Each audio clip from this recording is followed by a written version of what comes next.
This is sixth lecture of the chapter dynamics.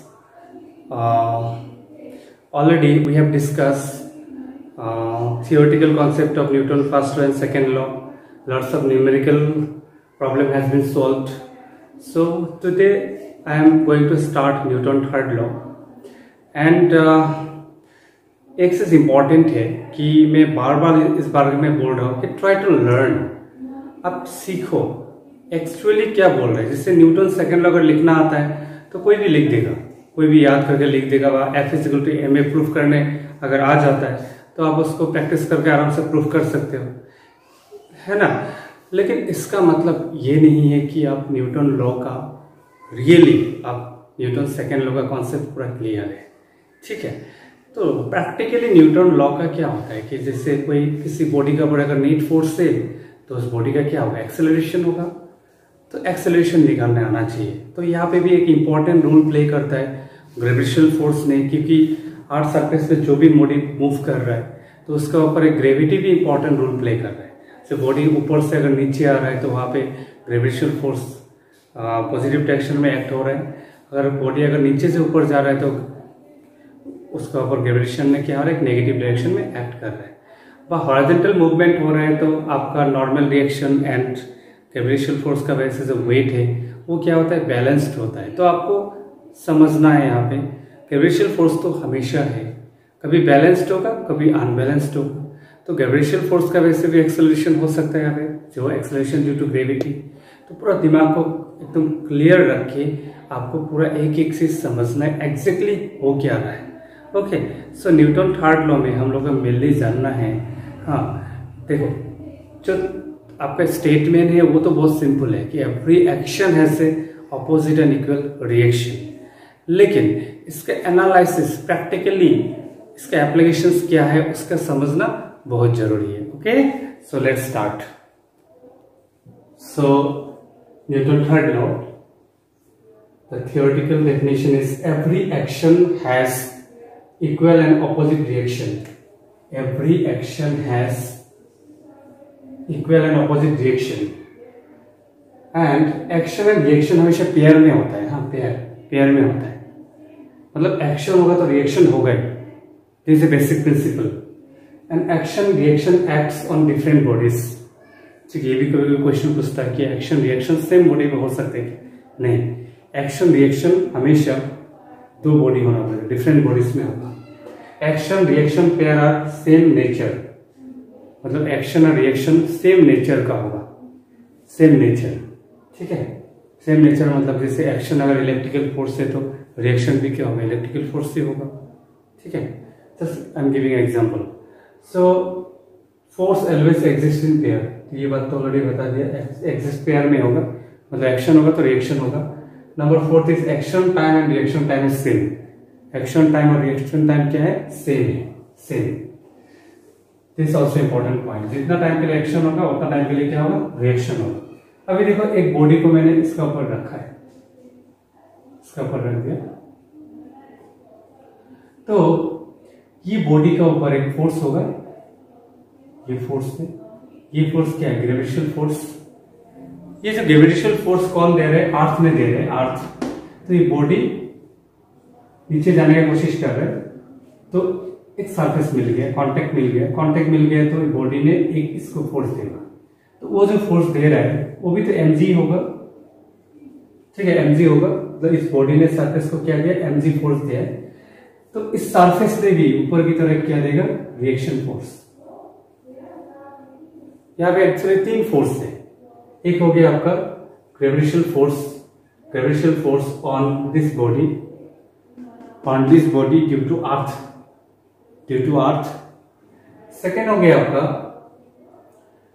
उसी force का वजह से इस बॉडी का वेट है, और इस वेट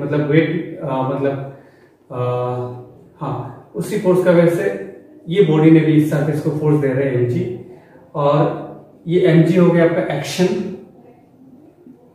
और इस एक्शन का वजह से ऑपोजिट डायरेक्शन में क्या होगा, रिएक्शन फोर्स होगा। तो बॉडी अगर रेस्ट में है तो इन दिस केस नॉर्मल जो है ये रिएक्शन फोर्स है, अगर बॉडी रेस्ट में है तो एन इज इक्वल टू आपका क्या होगा mg, N is equal to mg। यहाँ पे mg हो गया एक्शन, एन हो गया रिएक्शन। ओके ठीक है। एक्शन रिएक्शन को समझाने के लिए मैं एक बहुत अच्छा एग्जांपल दे रहा हूँ, यहाँ से आपको न्यूमेरिकल भी मिलेगा। जैसे मान लो कि एक रस्सी लटका हुआ है, स्ट्रिंग है, रस्सी है, एक मंकी जिसका मास है 20 मीटर पर सेकेंड, सॉरी मास है 20 kg। ये मंकी अभी मान लो रस्सी पकड़ के जस्ट बैठा हुआ है, तो क्या होगा, मंकी का ऊपर नेट फोर्स कितना है 0। तो मान लो कि मंकी का ऊपर फोर्स है, नीचे कितना है आपका एक्शन है mg, तो ऊपर की तरफ क्या होगा रिएक्शन फोर्स होगा, वो होगा tension, T is equal to क्या होगा mg। जब मंकी आपका रेस्ट में है, रस्सी पकड़ के बैठा हुआ है। अभी देखो मंकी अगर ऊपर उठना चाहता है तो ऐसा खींचेगा, रस्सी को ऐसे खींचेगा, ऐसा ऐसा जाएगा, रोलिंग करेगा, ठीक है। तो इसका मतलब है मंकी ने भी एक एक्स्ट्रा फोर्स दे रहा है इसका साथ, तभी तो रिएक्शन फोर्स एक एक्स्ट्रा ऊपर की तरफ आ रहा है, जिसका वजह से आपका क्या है, आपका मंकी ऊपर जा पा रहा है। इसका मतलब है मान लो कि मंकी ऊपर की तरफ जा रहा है एक्सेलरेशन से, कितना एक्सेलरेशन से ऊपर जा रहा है 2 मीटर पर सेकेंड स्क्वायर। ओके अभी जब मंकी 2 मीटर पर सेकेंड स्क्वायर एक्सेलरेशन से ऊपर जा रहा है तो रस्सी में टेंशन कितना होगा, we have to find the tension. अभी देखो नीचे अभी नेट फोर्स कितना है mg, ऊपर कितना है t, तो ऑब्वियसली बात है इस केस में tension should be greater than what mg, क्योंकि ऊपर की तरफ एक्सेलरेशन, नेट फोर्स ऊपर की डायरेक्शन में है, नेट फोर्स ऊपर की डायरेक्शन है, तभी तो इसी डायरेक्शन में एक्सेलरेशन हो रहा है।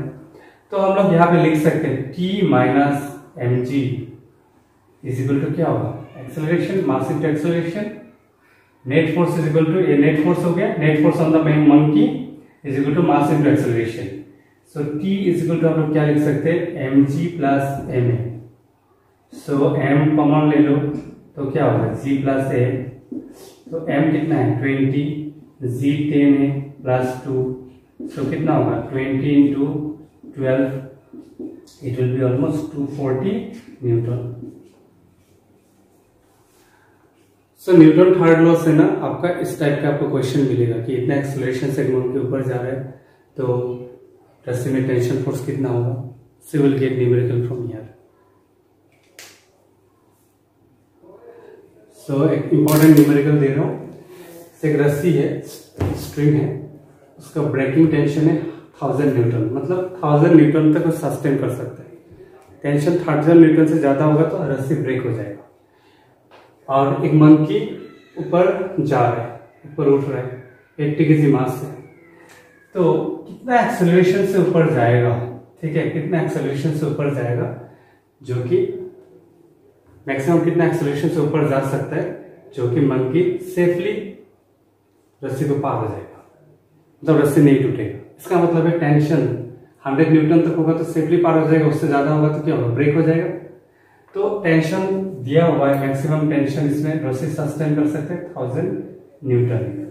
ओके, तो ऑलरेडी हमको पता है कि T minus mg is equal to what ma, क्योंकि नेट एक्सेलरेशन ऊपर का डायरेक्शन में है, तो नेट फोर्स कितना है, यहाँ पे रस्सी में टेंशन T ऊपर की तरफ, नीचे क्या है mg वेट, mg हो गया एक्शन, टेंशन हो गया रिएक्शन, तो नेट फोर्स ऊपर की तरफ होगा क्योंकि ऊपर जा रहा है बॉडी, तो T माइनस mg ये नेट फोर्स हो गया मास इनटू एक्सेलरेशन।